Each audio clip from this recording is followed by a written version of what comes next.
안녕하십니까. 이제 이렇게 강의를 벌써 6강자 50강자 중에서 6강자 또 시작했습니다. 오늘은 제 얘기입니다. 제목은 44등이 서울대에 갔어요. 저는 아이를 셋입니다.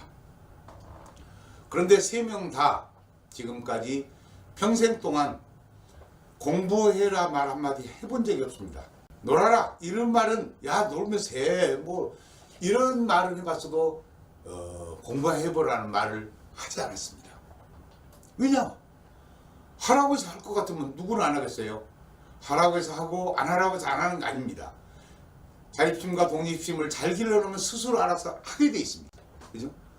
만약에 지시를 했다면, 명령을 했다면, 독촉을 했다면 저는 오히려 더 잘못됐으리라고 생각합니다. 저는 아이를 키울 때 어렸을 때부터 상당히 자연 속에서 키웠습니다. 아마 3살 때쯤이면은 시골에 그 우리 처갓집이 이제 전라북도인데 거기다 데려놨습니다. 3살 때.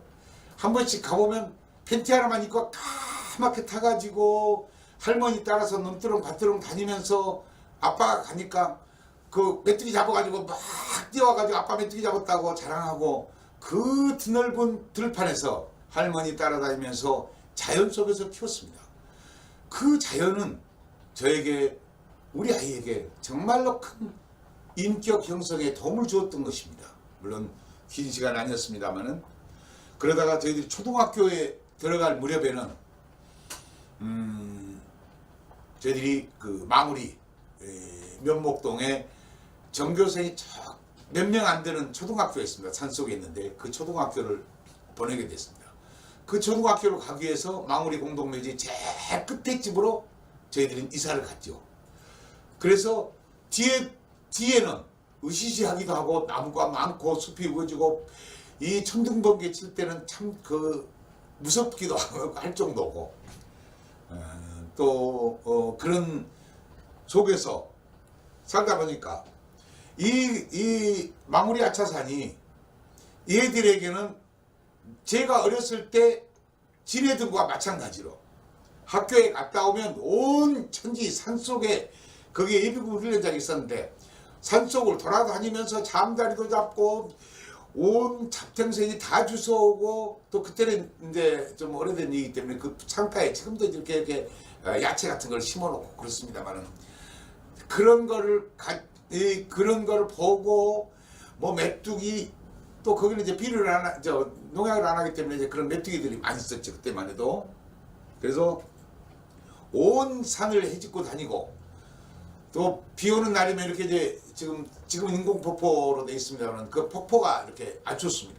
비 오면 아주 물이 많이 내려오는 데인데 그러면 아침부터 저녁 때 그 방학 때 같은 데는 팬티 하나만 입고 거기 가서 그 왼종일 동생하고 물레방아 만들고 뭘 하고 막 물장구 치고 이렇게 개구쟁이도 그런 개구쟁이가 없을 정도로 어린 시절을 보냈고 이것이 인성, 인격, 사회성 이것을 키웠고 저는 이제 독립심과 자립심은 무섭도록 강하게 키웠습니다. 그래서 이제 얘가 이제 중학교를 들어가는데 그때만 해도 공부가 한 중간 정도밖에 못했습니다.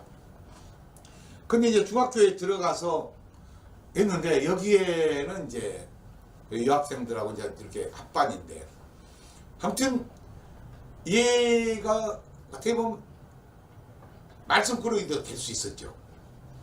한 번 이런 게 있었습니다.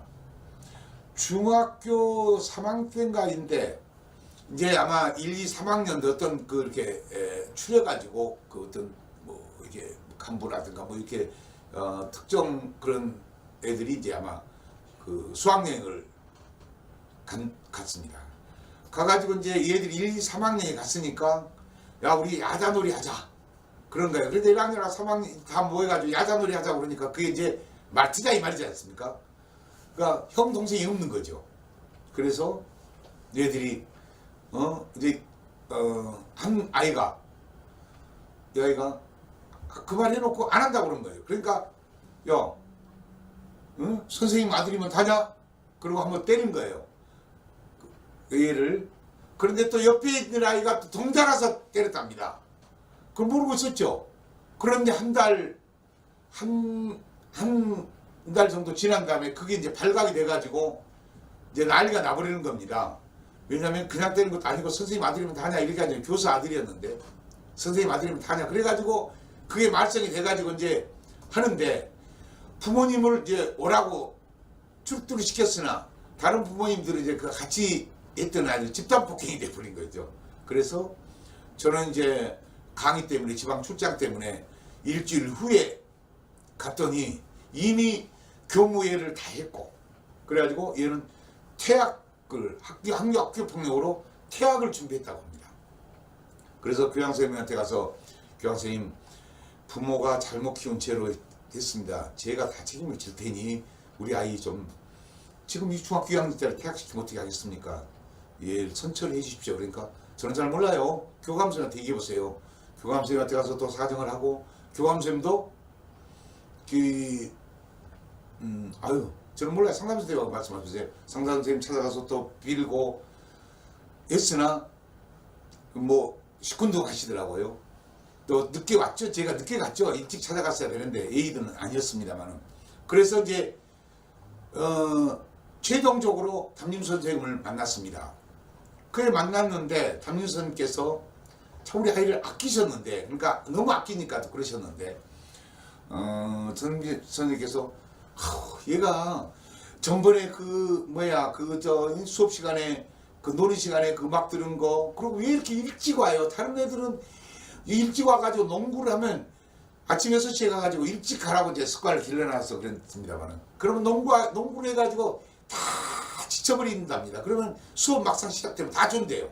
근데 얘는 체력이 좋으니까 멀쩡히 앉아서 뭐 공부하는지 안 하는지 모르겠지만 하여튼 그렇게 앉아있고 그러니까 얘 좀 늦게 좀 보냈어요. 그리고 왜 때리면 때렸죠. 선생님 아들이냐 하고면서 다 그렇게 때리냐고요. 그래 지금 영빈이가 문제하라는 거예요.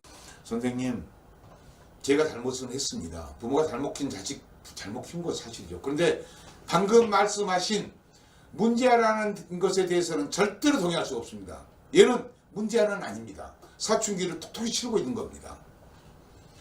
그래서 이제 선생님하고 얘기를 나누고 그건 이제 이렇게 화해해서 학교로 하여금 퇴학은 면하게 해놓고 나와서 이제 그 그늘 의자에 와서 이제 아이 데려다 놓고 야 그런 거 가지고 왜 그 잘 말이야. 너 친구들 그 친한 친구들 몇 명이냐 하니까 10명 돼요. 그래서 그래 그러면은 피자 5판 아빠가 기증할 테니까 친구들하고 먹고 야 나 믿는다. 이제는 다시는 그런 행동 안 할 거잖아. 야 그거 가지고 먹이는 남자가 저 선생님들 다 용서하셨으니까 이제 걱정 말고 열심히 해. 그랬더니 죄송해요. 다시는 내가 절대 그런 일이 없을 겁니다. 이렇게 말을 하더라고요. 그래서 참 슬기롭게 보낸 적이 있습니다. 여러분의 자녀가 만약에 학교에서 그런 어떤 문제로 인해 가지고 했다 그러면 아빠가 찾아가서 불림 당해 가지고 저녁에 와서 뭐라고 하겠습니까? 너 개망신을 주냐 뭐 주냐 너 뭐가 되려고 학교 선대 애들을 때리고 그렇게 해가지고 문제를 일으키냐 잔소리 하게 되면 그게는 절대로 좋게 클 수가 없습니다. 여러분 그런 일이 필비재합니다. 아이들이니까 그렇죠. 이것을 부모가 어떻게 넘기느냐 잘못된 것에 대해서 스스로 반성할 수 있는 힘을 주느냐 아니면 윽박질러 가지고 입으로 그런 말 다시는 안 할게요. 마음에 가슴에는 생각도 없고 머리는 생각도 없고 입으로 다시는 안 할게요. 이 말 하나 얻어내기 위해서 구죽을 한다든가 이것은 오히려 더 문제가 되는 거죠. 그래서 이제 제가 이 제목과 같은 또 하나는 44대 서울다서 이게 막 드라마로 만들어지고 이러다 보니까 책으로 이제 썼더랬죠. 그러니까 옛날에 이제 MBC 방송국에서 토크쇼를 아침에 하는데 사회자가 저한테 물어요. 아빠가 44등을 아이가 했을 때 기분이 어땠냐 이거죠. 저는 기분이 오히려 더 좋았습니다. 이런 말을 했습니다. 그래서 사회자가 깜짝 놀라는 거죠. 아, 이렇게 해서 이렇게 지도했다는 얘기를 하지 않고 하니 왜 기분이 좋습니까? 저는 이렇게 생각을 합니다. 사람이 어떤 길을 갈 때 평평하고 좋은 데는 지혜가 안 생기는데 가다가 낭떠러지가 생기면 어땠습니까? 어떻게 걸어가야 어떻게 넘어가야 될까? 지혜가 생기는 법인데 얘가 똑같다고 생각합니다.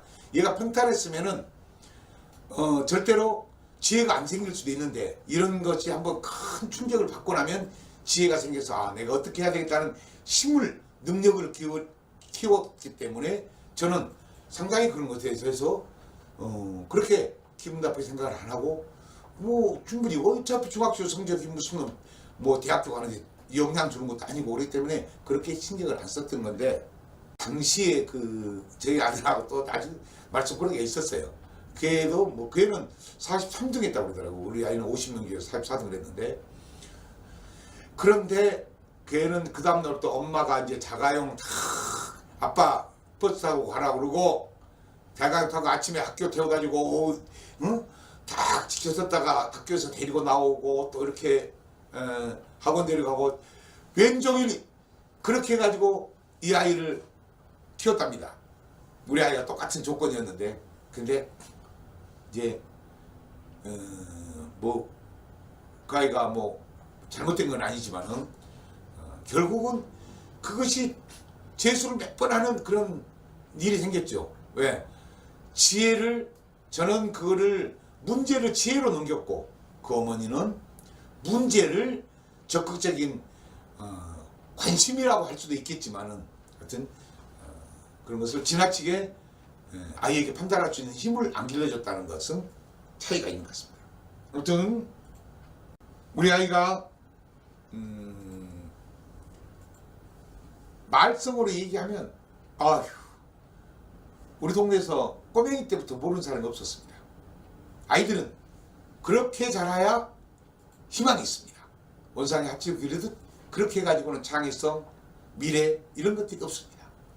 그래서 제 얘기를 간단하게 좀 설명드렸습니다만은 이제 50강좌 나가면 중간중간에 제가 있었던 에피소드 또 교육 방법, 교육 철학 이거는 물론 제가 쓴 책에도 있습니다만 그래서 여러분들이 이제 보실 수 있게끔 또 들을 수 있게끔 제가 해나가기로 하고 여러분들이 강좌마다 꼭 당부를 하고 있는 것은 여러분이 우리가 함께 더불어 사는 또 서로 믿음과 또 서로 아끼는 마음에서 여러분이 유튜브를 보실 때 구독이죠 구독 이건 돈도 안 들어가니까 꼭 눌러주시면 저희들이 작은 푼돈이 보입니다. 그러면 더 좋은 강좌를 만들겠습니다. 그리고 여러분들이 우리나라 부모님들이 자녀교육 방법에 대해서는 모르는 경우가 많습니다. 그래서 제 아까 사례집 요게 이제 이번 주제의 강의하고 똑같은 44등의 서울대 갔어야죠. 요건 제가 체험한 실제를 여러분들에게 이 책으로 이렇게 만들어서 통신 판매를 하고 있습니다. 근데 이거는 이제 단절됐고 요거를 개정판을 해서 꼴찌에서 박사까지 요 책으로 만들었습니다. 이 책을 여러분들이 필요하시다면은 통신 판매로 구입을 하실 수가 있습니다. 요거에 대해서는 자세한 또 안내는 별도로 드리기로 하고 아무튼 여러분들과 이렇게 하면서 여러분의 자녀가 공부를 못한다고 해서 포기하지 말고 또 잘한다고 해서 자만하지 말고 평범하고 건강하고 정말로 꿈이 있고 희망이 있는 그런 아이로 키우면서 자립심과 독립심은 철저하게 길러야 합니다.